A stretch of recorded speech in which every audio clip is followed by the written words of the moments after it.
The next group of real estate investment strategies are the active investor strategies.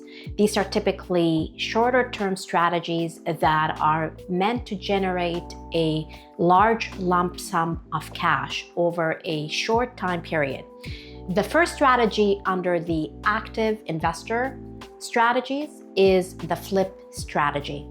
The goal of the strategy is to acquire a property typically in a rough condition or one that requires maybe cosmetic renovations, and improve its condition, force its value up, and then sell it in under a year. And by doing so, you're essentially recouping your investment, and you are getting cash at hand and using some or all of that cash after taxes to go on to your next deal. The most common financing mistake is not understanding the cost of money associated with financing these deals. Often flips are done on rundown properties or properties that are not in a great condition, or investors want to pick up these deals very quickly. So private money or Tier C money is the type of money that is used to financing flips. And the common mistake is not understanding all of the costs that come with private money. The second financing mistake is not having a plan B. What if the property does not sell in time? What if the property sits longer on the market? What if the market is too slow? What if your renovation takes longer? What's your alternative financing plan, plan B? Investors sometimes focus primarily on the money they need to acquire the property and renovate the property, but fall short on planning the money that is associated with their plan B. Here is your strategic solution and pro tip. When it comes to understanding all of the costs associated with private money, demand transparency. Transparency with respect to several things. One, not just the interest rate associated with the loan, but two, the lender fees. Often on private money, the lenders will charge a fee as a percentage of the loan amount.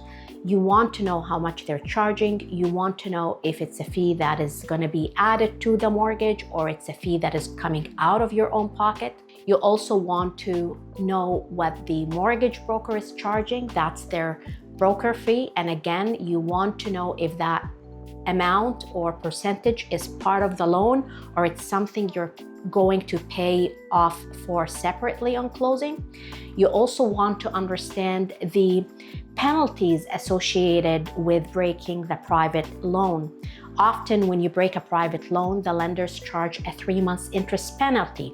You want to know how long the loan is going to be closed for or opened for, and if you were to break it, what is that going to cost you? You also want to look into the renewal fees. I know that as a flipper, you're likely going to sell the property before the loan matures, but things can go, sideways sometimes. Sometimes renovations take longer. Sometimes the market slows down. And you really want to know what is it going to cost you if you are going to renew the loan, and what are the terms of the renewal.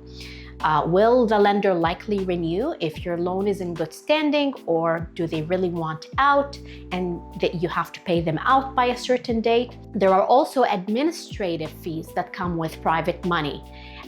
Lenders charge a fee for issuing a statement. Lenders charge a fee sometimes for just overseeing the mortgage payment. So lean on your mortgage broker to help you understand all of the costs, because that is going to obviously impact your profit. And also get an independent legal advice of the mortgage commitment. In the private money world, there is not a standard mortgage document. Every private lender has their own mortgage terms, their own mortgage products, and just get your lawyer to take a look at all documents before you sign, tooth comb, and ask the right questions, and also lean on your mortgage broker so that there are no surprises when it comes to your costs. The other pro tip is related to what I call your bridge to hold strategy. What is a bridge to hold strategy? As a flipper, yes, you're going to get a loan to acquire the property, and there are some loans that will also give you renovation money, and you obviously want to flip this property in 6 months or less than a year once the work is done. But again, if you don't, for whatever reason, what's your backup plan? You don't want to be in a situation where you are sitting on private money and the clock is ticking for paying out that lender and you do not have a backup plan. So my suggestion is for you to develop a plan B, what I call a bridge to hold financing strategy, by speaking with a qualified income property mortgage broker to help you understand if you're done and your property doesn't sell and you need to get that private money out, what are your options? Will you be able to qualify for a mortgage to pay off the private loan? What would be the terms of that mortgage? What would be the costs of that mortgage? What if the value is below what you anticipated? You want to have clarity around all of these questions going into your flip versus figuring it all out when it happens. So that is also a common mistake. Develop your bridge to hold plan upfront and demand transparency on all costs associated with private money.